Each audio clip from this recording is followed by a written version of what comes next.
So carrying on with this week's GTA Online weekly updates, and we're about to do the Jugular. I'm doing this one slightly differently. I'm going to try and do this. I'm going to try and do the voiceover, shall we say, while I actually do the content, see if it gives you a slightly better review. So, this week it is on offer. I'm going to do the EGT later, but for now, I want to do the Jugular. So it's normally 1.2 million.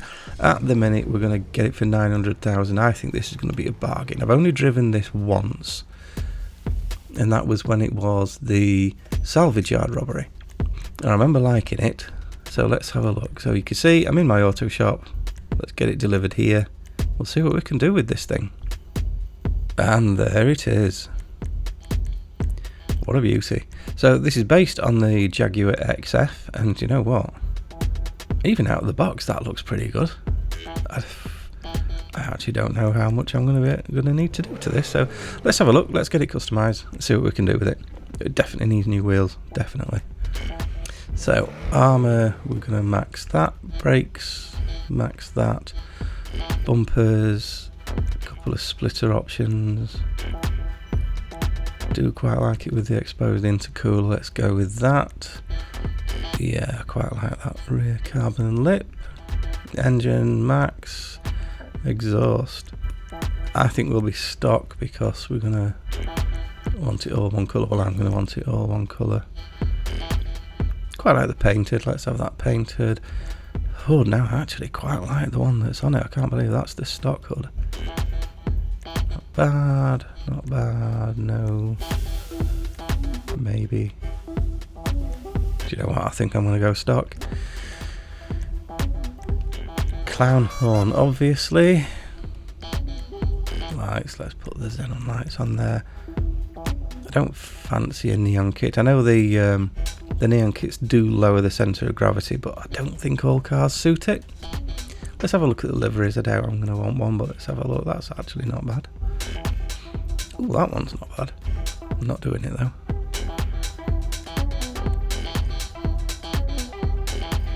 No livery for me. Let's keep it plain. Let me just check. Since the glitch, I always check that that's on. Yep. Let's have the Muppet plate. I'll respray it later. I like to respray it after I've put the wheels on. Do quite like the carbon roof. I think we're probably going to go carbon skirts as well.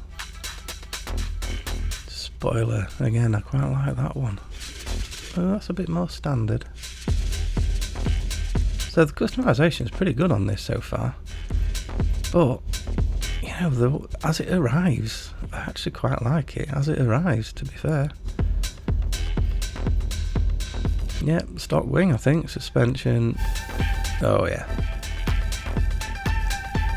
Transmission, max that. Turbo, yes, please. Are we going race car or pose car? We're going pose car, so we'll black the windows out. Right, let's have a look at some wheels. I usually go high end or track, but a little tip. There are usually some quite nice rims in the SUV category, and you don't think to look at them for a car. Quite often these are a little bit bigger. Some of them are the same. Or do we like the Cosmo? Okay, let's have a look.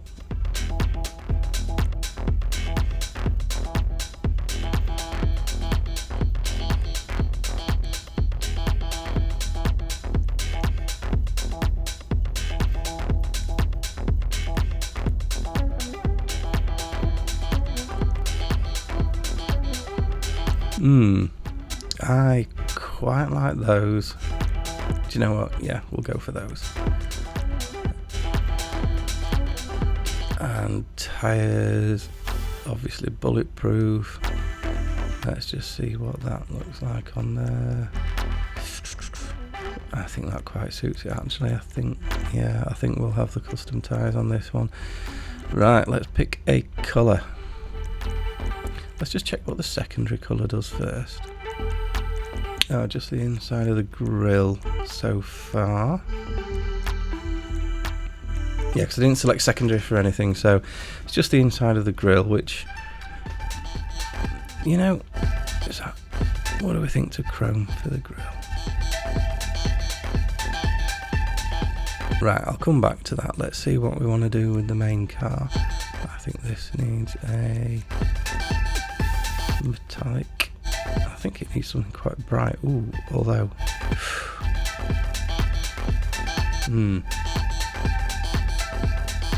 Nice, but that'll look awful on the thumbnail. Ooh, that's nice too.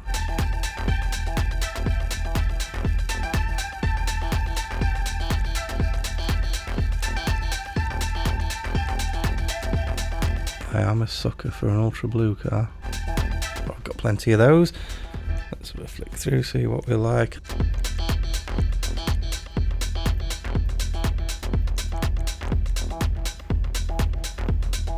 Oh, the yellow's not bad, you know.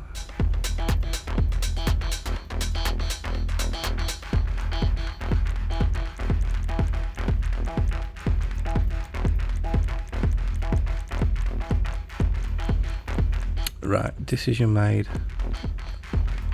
I think it's... I'm going to have to go with that one, and I'm going to have to hope that I can make it look good for the thumbnail. And then, yeah, I think the chrome works there. So that's it, we're done. We are done. So all we need to do now is take this thing for a lap. And listen to that noise.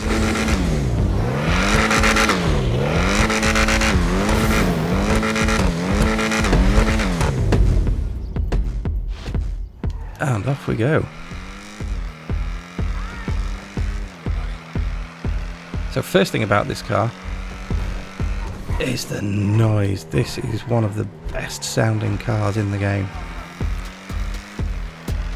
I'll shut up for a minute and let you listen.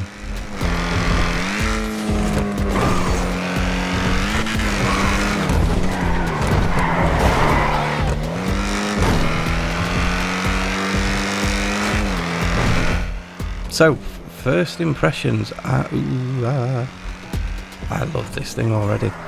It's a little bit wild at the back, as you'd expect. You know, in real life, this is a very powerful front engine rear wheel drive car. So it's gonna be a little bit wild, but it's still quite controllable. So through the city, I'm enjoying this. It really lets you play with the oversteer. As soon as you overcook it a little bit, you can just turn into it and get it right back on track.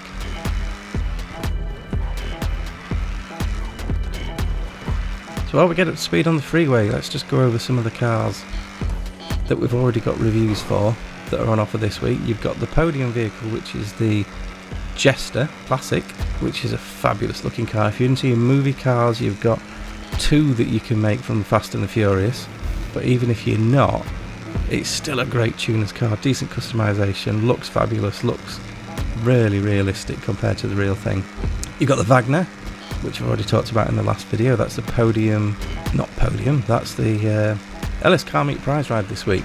And even though it's quite a long challenge, that's one you should be doing because it's such a great car. You've got the BF Club, which is one of the fastest compacts. It's not the fastest compact in the game, but that's based on the Mark 1 Golf GTI, another brilliant model. If you're into your old cars, into your 80s cars, that's an absolute must. It's relatively expensive for the performance that you get, but not for the customization. You can do an awful lot with it. Mine is done up to look like a stock Mark 1 Golf GTI, as you'd probably expect from me by now. But you get loads and loads of options, so you can go quite wild with that one. You've got the Remus, which I think I've done a review on before, which is another one you can do some great movie cars with, but is genuinely another really good drive. I like that car as well. There's a review of that on the channel. And I'm finding it's actually quite hard to talk and drive. I did used to do them this way, but I found it more efficient to do the voiceover afterwards, so I thought I'd just try it this way, see if I can give you a better review. You've got the Dominator GTT, which again, another amazing movie car. There's so many you can do with that, but it's also a really, really good tuner's car. Great customization on that. That's probably going to be one you should be picking up. And again, there's a review of that on the channel. And then you've got two more that I will be doing reviews on, which are the Entity XXR, which is currently sitting in my garage waiting to be done. And you've got the Omnis EGT, which is a bit of a bugbear for me, because in the game, it's a great car in the game. If you don't have many cars and if you do a lot of stuff in free mode, then the EGT is just a fabulous free mode car. It's almost up there with the Virtue in terms of how good it is for free mode, but I just don't like the car in real life. I really don't. It's based on the electric Audi, and I just don't think it's a nice car, so I've never bought it, but I will buy it and I will do a review for you. So let's have a look at the top speed that the Jugular manages to do. And I've got to admit, on the freeway, this thing doesn't really feel very fast. I know this hasn't been a clean lap, but it doesn't feel really, really quick. It's good around the town, the pickup's good, and the handling's fun. But yeah, I've got to say, it's really bogging down on the freeway. So I'm not really expecting this to be a particularly good lap, but we'll see. And then the last couple from this week, you've got the Imogen, which I just refuse to do on grounds of taste. No one should buy a car that ugly. Even if it was the best car in the game, no one should buy a car that ugly. You've got the SC1, which is a great car. There's a review of that on the channel, but that's another one that's definitely worth picking up if you've got the money. There's the Warrener. Now, I do have one of those sitting in one of my garages. That's another really nice car. It's not quick. It's not quick by any stretch, but it is a pretty cool looking older Japanese car, and there aren't that many old Japanese cars in the game, but I think that one does look really cool. It's not really much use for anything, but it looks pretty cool. And then last but by no means least, you've got the Pigalle, which is an interesting looking thing. I think you either love it or you hate it. I really quite like it, but that's another one that I don't have yet, so if I can get one of those done for you this week, I will. So let's see how we do through the last section. And I'm expecting it to do okay here, because the handling's quite good. As I say, it does oversteer a bit, but not in a bad way. Some of the cars, the way they oversteer, they make it uncontrollable. This actually makes it fun, because it's quite easy to recover it when you overcook it. It's also quite sharp on the turn-ins. You know, all in all, I'm really happy with this. I wish it was faster on the freeway, but looking at the time in the bottom left, do I know my left from my right? Looking at the time in the bottom right, this is actually looking like a really solid time for what was quite a scruffy lap. So it must just be maybe the engine note, maybe something about the way it drives. It makes it feel as if you're not going as fast as you are on the freeway. But that, for a sedan, and what are we on? We're on 8:45. That's not bad. I'll take that. So that's the Ocelot Jugular, 8:45.69. Pretty decent time for what it is. And here's where it sits on the lap board. There we go. Let me know what you thought of that format. I will be doing the Entity XXR and the EGT over the next day or so. So keep plugging with those drag races to get yourself the prize ride. So that's absolutely worth it. And I hope that was useful. And I'll see you in the next one.